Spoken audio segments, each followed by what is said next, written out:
हमारा नीलगिरी चौल वंश के समुद्री सामर्थ्य के प्रति समर्पित है।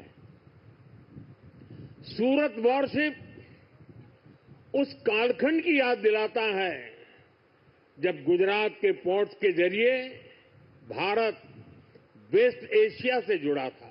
आज मुझे इस क्लास की 6वीं सबमरीन बागशीर को कमीशन करने का सौभाग्य मिला है।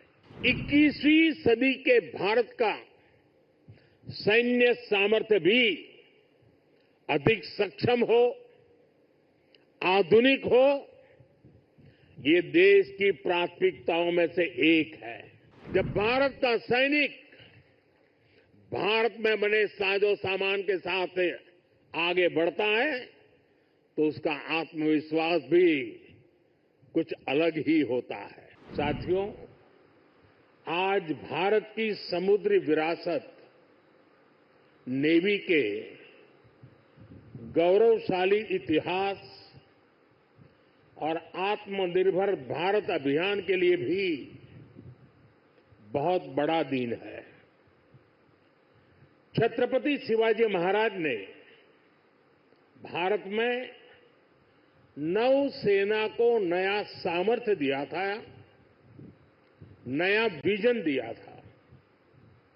आज उनकी इस पावन धरती पर 21वीं सदी की नेवी को सशक्त करने की तरफ हम एक बहुत बड़ा कदम उठा रहे हैं। ये पहली बार हो रहा है जब एक डिस्ट्रॉयर, एक फ्रिगेट और एक सबमरीन तीनों को एक साथ कमीशन किया जा रहा है। और सबसे गर्व की बात कि ये तीनों frontline platforms made in India है। मैं भारतीय नौसेना को,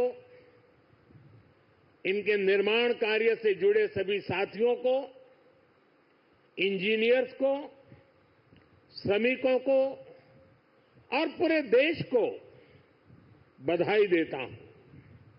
साथियों, आज का एक कार्यक्रम हमारी गौरवशाली धरोहर को भविष्य की आकांक्षाओं से जोड़ता है। लंबी समुद्री यात्राएं, commerce, naval defence, ship industry, इसमें हमारा एक समृद्ध इतिहास रहा है। अपने इतिहास से प्रेरणा लेते हुए आज का भारत दुनिया की एक मेजर मैरीटाइम पावर बन रहा है। आज जो प्लेटफॉर्म लॉन्च हुए हैं उनमें भी इसकी झलक है। अब जैसे हमारा नीलगिरी चौल वंश के समुद्री सामर्थ्य के प्रति समर्पित है। सूरत वॉरशिप उस कालखंड की याद दिलाता है जब गुजरात के पोर्ट्स के जरिए भारत वेस्ट एशिया से जुड़ा था। इन दिनों ये दोनों शिप्स, इसके साथ आज बागशीर सबमरीन की कमीशनिंग भी हो रही है। कुछ वर्ष पूर्व मुझे P-75 क्लास की पहली सबमरीन कलवरी की कमीशनिंग में शामिल होने का अवसर मिला था। आज मुझे इस क्लास की 6वीं सबमरीन बागशीर को कमीशन करने का सौभाग्य मिला है। ये नए फ्रंटियर प्लेटफॉर्म भारत की सुरक्षा और प्रगति दोनों को नया सामर्थ्य देंगे। साथियों, आज भारत पूरे विश्व और खासकर ग्लोबल साउथ में एक भरोसेमंद और जिम्मेदार साथी के रूप में पहचाना जा रहा है। भारत विस्तारवाद नहीं, भारत विकासवाद की भावना से काम करता है। भारत ने हमेशा ओपन, सिक्योर, इंक्लूसिव और प्रॉस्परस इंडो पैसिफिक रीजन का समर्थन किया है। इसलिए जब समुद्र से सटे देशों के विकास की बात आई तो भारत ने मंत्र दिया सागर। सागर का मतलब है security and growth for all in the region. हम सागर के विजन के साथ आगे बढ़े। जब भारत के सामने G20 की प्रेसिडेंसी संभालने का दायित्व आया तो दुनिया को हमने मंत्र दिया one earth, one family, one future. जब दुनिया कोरोना से लड़ते हुए पस्त पड़ रही थी तब भारत ने विजन दिया वन अर्थ, वन हेल्थ। हम पूरे विश्व को अपना परिवार मानकर चलते हैं। हम सबका साथ, सबका विकास, उस सिद्धांत पर विश्वास करने वाले लोग हैं और इसलिए इस पूरे क्षेत्र की रक्षा सुरक्षा भी भारत अपना दायित्व समझता है।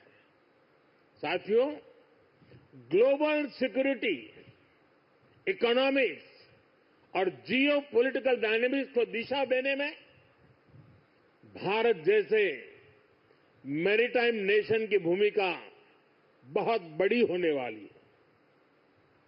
आर्थिक प्रगति और एनर्जी सिक्योरिटी के लिए ये जरूरी है कि ट्रेडिशनल वाटर्स को प्रोटेक्ट किया जाए, टेरिटोरियल वाटर्स को प्रोटेक्ट किया जाए, फ्रीडम ऑफ नेविगेशन को इंश्योर किया जाए और ट्रेड की सप्लाई लाइन और सी रूट्स सुरक्षित हो।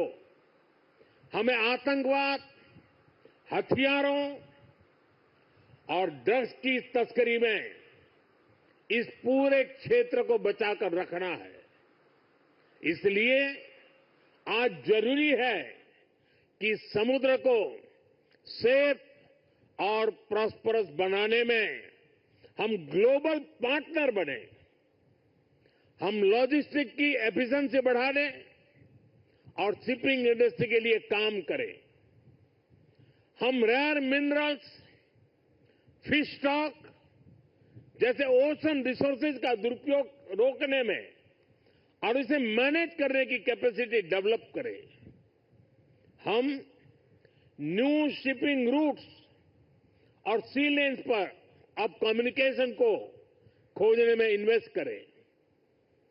मुझे खुशी है कि आज भारत इस दिशा में लगातार कदम उठा रहा है। भारत पूरे इंडियन ओशन रीजन में फर्स्ट रिस्पॉन्डर भी बनकर उभरा है। बीते कुछ महीनों में ही हमारी नौसेना ने सैकड़ों जानें बचाई हैं। हजारों करोड़ रुपए के नेशनल और इंटरनेशनल कार्गो की सुरक्षा की है। इससे दुनिया का भारत पर भरोसा बढ़ा है। आप सबके कारण बढ़ा है और इसलिए मैं आज आप सबका भी अभिनंदन करता हूं। भारतीय नौसेना, कोस्ट गार्ड, उन पर यह लगातार भरोसा बढ़ता जा रहा है। आज आप ही देख रहे हैं, आसियान हो, ऑस्ट्रेलिया हो, गल्फ हो, अफ्रीका के देश हो, सबके साथ आज भारत का आर्थिक सहयोग लगातार मजबूत हो रहा है। संबंधों की इस मजबूती में इंडियन ओशन रीजन में भारत की उपस्थिति, भारत का सामर्थ्य एक बहुत बड़ा आधार है और इसलिए आज का ये आयोजन सैन्य दृष्टि के साथ ही आर्थिक दृष्टि से भी उतना ही अहम है। साथियों, 21वीं सदी के भारत का सैन्य सामर्थ्य भी अधिक सक्षम हो, आधुनिक हो, ये देश की प्राथमिकताओं में से एक है। जल हो, थल हो, नभ हो, डीप सी हो या फिर असीम अंतरिक्ष, हर जगह भारत अपने हितों को सुरक्षित कर रहा है। इसके लिए निरंतर रिफॉर्म्स किए जा रहे हैं। चीफ ऑफ डिफेंस स्टाफ का गठन ऐसा ही एक रिफॉर्म है। हमारी सेनाएं और अधिक एफिशिएंट हो, इसके लिए थिएटर कमांड की दिशा में भी भारत आगे बढ़ रहा है। साथियों, पिछले 10 साल में जिस तरह भारत की तीनों सेनाओं ने आत्मनिर्भरता के मंत्र को अपनाया है, वो बहुत ही सराहनीय है। संकट के समय दूसरे देशों पर भारत की निर्भरता कम से कम हो, इस गंभीरता को समझते हुए आप सभी इस काम को आगे बढ़ा रहे हैं, नेतृत्व दे रहे हैं। हमारी सेनाओं ने 5,000 से ज्यादा ऐसे साजो सामान और उपकरणों की लिस्ट तैयार की है जो अब वो विदेशों से नहीं मंगाएगी। जब भारत का सैनिक भारत में बने साजो सामान के साथ आगे बढ़ता है तो उसका आत्मविश्वास भी कुछ अलग ही होता है।